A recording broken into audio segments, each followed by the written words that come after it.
Day 5 of our journey through hell in Diablo II Resurrected, and we're already somewhat endgame. We keep on farming everything that we can, but we've also now added some Baal runs and some Chaos runs to our farming route, and we've been able to get some pretty insane gear so far. Strangely enough though, the bulk of our good items came from Act 1 while running the Countess. Somehow we were insanely lucky and got some very good unique items so far. We did, however, get a few key runes to help us progress even further, and more importantly, a lot of socketed items and white items, which is as important as the unique items because the bulk of our end game gear will be rune words, and that is going to be the focus of today's video: kill speed versus magic find. So as a Javazon, I get to focus on simply killing as many mobs as possible, whereas the sorceress will focus on killing key enemies such as Mephisto or, for example, on Dariel, while having as much magic find as possible.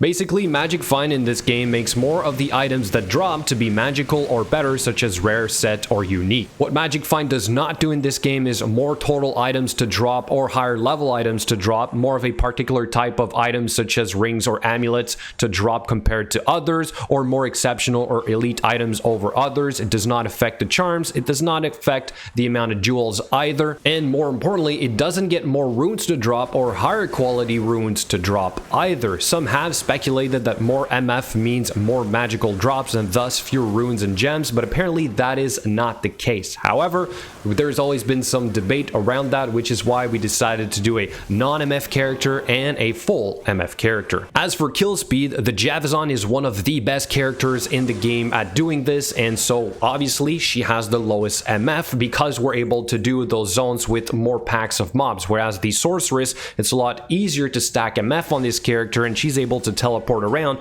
to those key locations such as the different bosses, and therefore can farm that more effectively. So combine both of those characters together, and that is how we were able to get a good balance of uniques, white items, socketed items, and runes. So now here's an overview of my account and what kind of gear I'm hanging on to. For example, some gloves, increased attack speed, and more importantly, plus to javelin and spear skills for the Amazon are really important to have on your gloves. Ideally, you want this combined on the same pair, but for the time being, I'm just keeping a couple different ones because they do have different types of resistances. Therefore, if I need to swap around for something specific, they might come in handy. I still also keep my old pieces of gear such as the lore, stealth, and rhyme shield. I did also get a few other pieces that will be used on our alt. As for the white items or socketed items, I am keeping some of them, for example, for a call to arms eventually. The flail is usually used for the heart of the oak. We have the threshers or any kind of pole arms that are used for specific rune words, for example, the insight or eventually infinity in an ethereal Colossus Vulge, which will be absolutely amazing for our mercenary. He just, however, doesn't have enough strength for the time being. We also have these armors, such as the Wormhide, great for a Chains of Honor.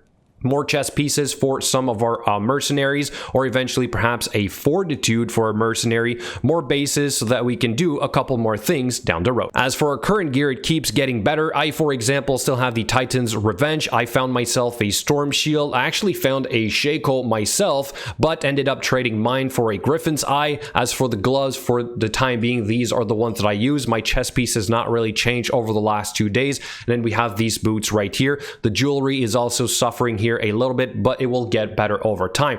We found ourselves a Vex rune recently, and we had the other runes to create our first Heart of the Oak, which went onto the sorceress. We had already found the skin of the Viper Magi, the Spirit Monarch, the second Shaco that we found so far, as well as some Sandstorm's Trek. And then for the jewelry and the gloves on this character also is improving a little bit, but we still have a long way to go. Our mercenaries also got a few upgrades, for example, better insight rune words in basic polearms. Eventually, though, we will replace it for something like this. However, we don't currently have 200 strength. This will come over time when he's level 87, I believe, or perhaps a helm with a socket in it, and I think we can get plus 10 strength on there.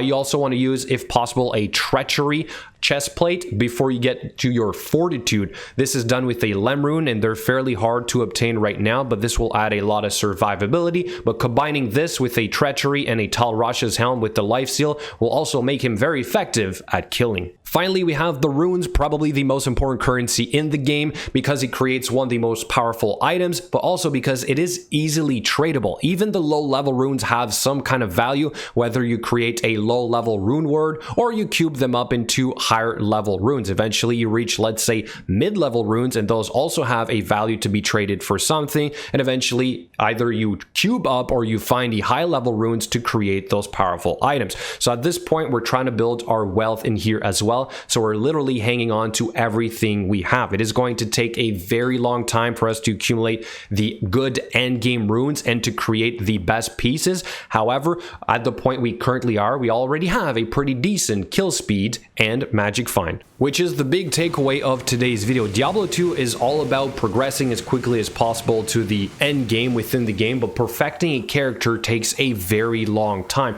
And so this is done by either increasing your killing speed or focusing on magic find and farming the right locations. So at this point, we're at the perfecting point. We can already do everything in Hell, not necessarily in a full game of 8 players, but between the two of us, we can handle just about anything in the game without any issues. And because there's no end game PvP or anything to really focus on, I mean, there is, but like it isn't exactly a part of the game. There's no leaderboards for who's the best in PvP. I feel like we're in the grind. We're in the ultimate grind, and this can go on for months and months and months, or until you decide that you've had enough. I kill fast enough, or I kill everything that I want to, so why would I keep progressing in here? So anyway, I would love to have your thoughts in the comment section below. Let me know what you think about our current gear, what we were able to accomplish in the first 5 days, and as always, I will see you guys in the next video.